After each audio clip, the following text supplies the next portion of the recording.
Hello everyone, welcome back to my channel. In today's video, I'm going to discuss if statement in Java. So let's get started. So what is Java if statement? Java if statement is also called as control flow statement. Why? Because they change flow of your execution based on certain condition.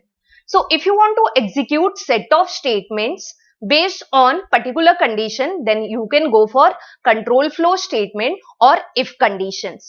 So here you need to specify condition, and based on the condition, whether it is true or false, your block of statements will be executed. So here is the syntax of if condition. So you have to write if. Since Java is case sensitive language, so if should be in small, then inside this parenthesis you can write any condition. It can be a simple condition or it could be a complex condition. You can write any condition inside this parenthesis. Then what you have to do, you have to write block of code which you want to execute. Here you can have one statement, two statement, or n number of statement which you want to execute. And if you have only one statement, you can omit this curly bracket or you can write there is no problem. So this is what basic syntax of if condition. Here is what flowchart of if condition.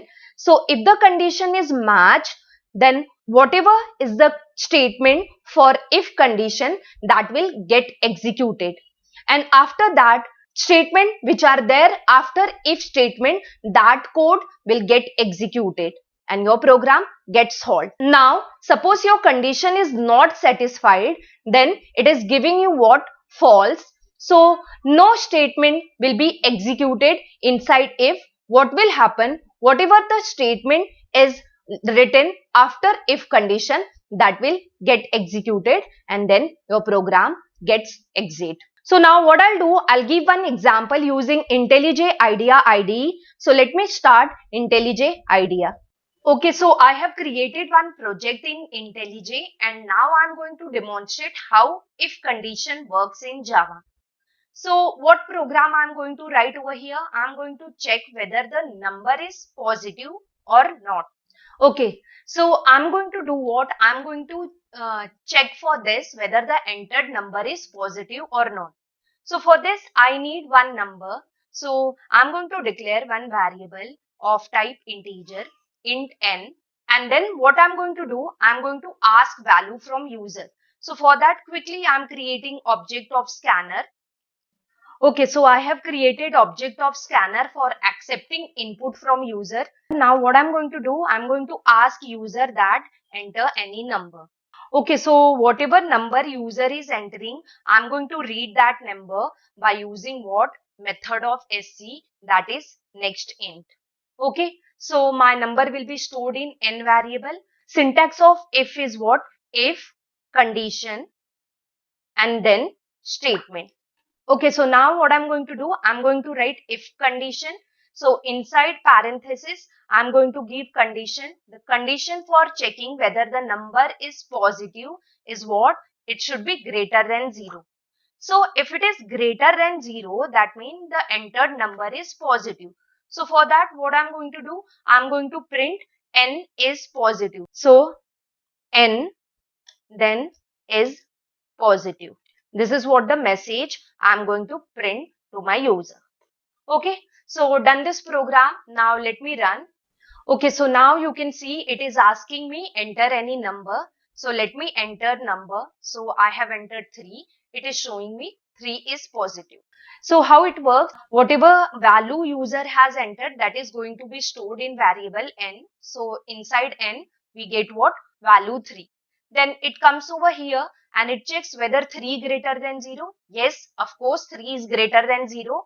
Then what it does, it prints the statement. Now, if I change value of this variable, if I put 0 or if I put negative value, then nothing is going to happen because I have wrote what? If n is greater than 0, then only do this task. So, I have rerun this program for entering a new value. So, now I am entering minus 10. So, nothing is going to happen because I have not handled minus or negative value. Similarly, if you enter 0, then also nothing is going to happen. If you have single statement, you can omit curly bracket. But if you have more than one statement, when this condition is met, then what you can do, you can put curly bracket. So for example, I have printed n is positive, and after that I want to print thank you message. So I can use what? Again s out, and then I can print thank you. So what will happen?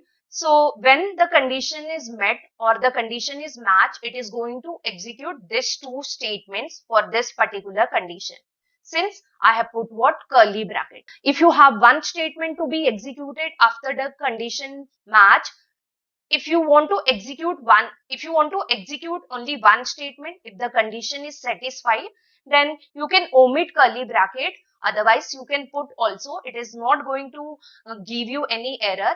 But if you have more than one statement, you have to put curly bracket. If I run this program and if I enter positive value, I'm going to get this 2 line in my output.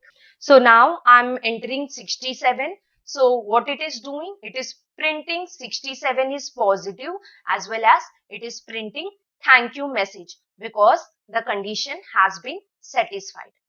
Now, after executing if condition or if statement, whatever statement after if, that will also get executed. So if I write something over here, so this message will also be printed. So I'm entering 12. It is printing 12 is positive, thank you, and CS corner. If my condition is satisfied, this 2 line will be executed, and if there are any more lines after the if conditions, that will also be executed. So what will happen if I enter negative value? Then it is not going to execute this block because condition is not met. So I'm going to get only this as my output. So I'm entering some negative value. So what I'm getting only CS corner. Okay, so this way you can write if condition. Certainly, if you want to handle negative value also, then again you can write one more if condition. Since we have not discussed if else statement, so what you can do, you can write multiple if conditions. I'm writing n is less than 0. So if n is less than 0, then I'm going to print n is negative. Okay, and then one more condition I can write. So if it is equal to 0, I can print it is what? 0. So to compare two values, we use what? Double equal to symbol. So now I'm entering -5. So I'm getting -5 is negative. Along with that, I'm getting CS corner. So -5 is stored in this n. It will go over here. It will check, is -5 greater than 0? No, it is not greater than 0. So this part will not be executed. It will come here. It will check, is -5 less than 0? Yes, it is less than 0. Then this is going to be executed, and then it is going to check for this, is -5 equal to 0? No, it is not equal to 0. Again, this statement will not be executed, and finally what is executed? This CS corner. So this way what your if condition works. If any of the condition is met, it is going to execute statement of that particular condition.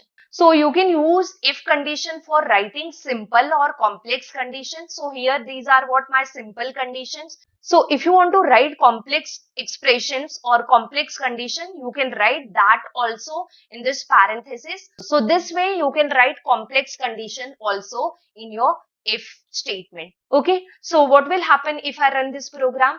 That means if my number is positive and if my number is less than 0, then it is going to print this message that number is positive. Okay, so now I'm entering 99. So it is showing me 99 is positive, and then thank you and CS corner. If I enter any value greater than 100 or equal to 100, so none of the condition is met. So it is going to show me only the last statement, that is CS corner. Okay, I hope you have liked this example and you have liked this video. So in my next video, I'm going to show you if else statement with again new example. So if you have not subscribed to my channel, do subscribe it today and friends, share my videos with your friends. If you like my video, hit the like button and don't forget to comment in comment box. Any kind of doubt is welcome. I read all your comments, so I'm going to definitely reply to your any of the doubts or any of your comments. Thank you friends for watching my video till end. See you in next video. Till that, bye bye and take care.